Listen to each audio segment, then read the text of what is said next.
moment she fell down into her memories of the years spent growing up on the Upper East Side of this city, of a childhood filled with love and security and the most wondrous of times. Lost in remembrances of times past, she eventually roused herself and went back to the drawing board, looking at the panel she had just completed. It was the final one in a series of 6, and together they composed a winter landscape in the countryside. She knew she had captured most effectively the essence of a cold, snowy evening in the woods, and bending forward, she picked up the panel and carried it to the other side of the studio, placing it on a wide viewing shelf where the rest of the panels were aligned. Staring intently at the now complete set, she envisioned them as a giant-sized backdrop on the stage, which is what they would soon become. As far as she was concerned, the panels were arresting and depicted exactly what the director, Tony Verity, had requested. The sharp buzzing of the doorbell brought her head up sharply, and her concentration was instantly broken. She went to the intercom on the wall, lifted the phone. "Hello? It's Jack. I know I'm early. Can I come up?" "Yes, it's okay." She pressed the button that released the street door, and then ran downstairs to the floor below in order to let him in.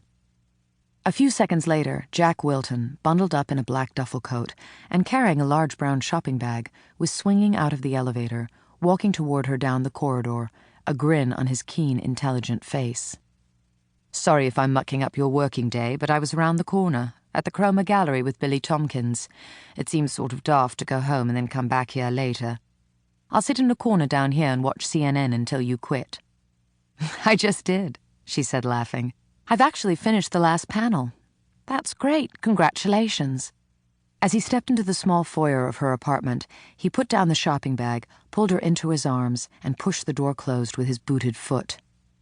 He hugged her tightly, brought her closer, and as his lips brushed her cheek, then nuzzled her ear, she felt a tiny frisson, a shivery feeling. There was an electricity between them that had been missing for ages. She was startled. Seemingly, so was he. Jack pulled away, glanced at her quickly, and then instantly brought his mouth to hers, kissing her deeply, passionately. After a second, he moved his mouth close to her ear and murmured, "Let's go and find a bed." She leaned back, looking up into his pellucid gray eyes, which were more soulful than ever at that moment. "Don't be silly." As she spoke, a small, tantalizing smile touched her lips, and her sparkling eyes were suddenly inviting. "Silly? There's nothing silly about going to bed. I think it's a rather serious thing." Throwing his duffel coat on the floor next to the shopping bag and putting his arm around her, he led her into the bedroom.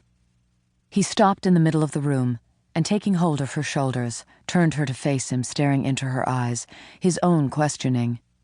"You went missing for a bit," he said, sounding more English than ever. She stared back at him, said nothing. He tilted her chin, leaned down, and kissed her lightly on the mouth. "But I have the distinct feeling you're suddenly back." "I think so." "I'm glad, Lexi." "So am I," she answered. He smiled at her knowingly and led her toward the bed without another word. They sat down together side by side, and he began to unbutton her shirt. She tugged at his tweed jacket, and within seconds they were both undressed, stretched out on the bed. Leaning over her, he asked, "And where was it that you went?" "Not sure. Fell into a deep pit with my work, I suppose." He nodded, fully understanding, since he was an artist and tended to do the same at times when he was painting. But he had really missed her, and her withdrawal, her remoteness, had worried him. Now he brought his mouth down to her, his kisses tender. Alexandra felt that frisson once more, and she began to shiver slightly under his touching and kissing, which was becoming provocative.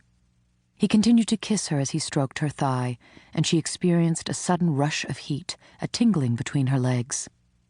Unexpectedly, she stiffened. Swiftly, he brought his mouth to her mouth. His tongue sought hers, slid alongside hers, and they shared a moment of complete intimacy. And all the while, he did not stop stroking her inner thigh and the center of her womanhood, his fingers working gently but expertly. To him it soon seemed as though she was opening like a lush flower bursting forth under a warm sun. When she began to gasp a little, he increased his pressure and speed, wanting her to reach a point of ecstasy. He loved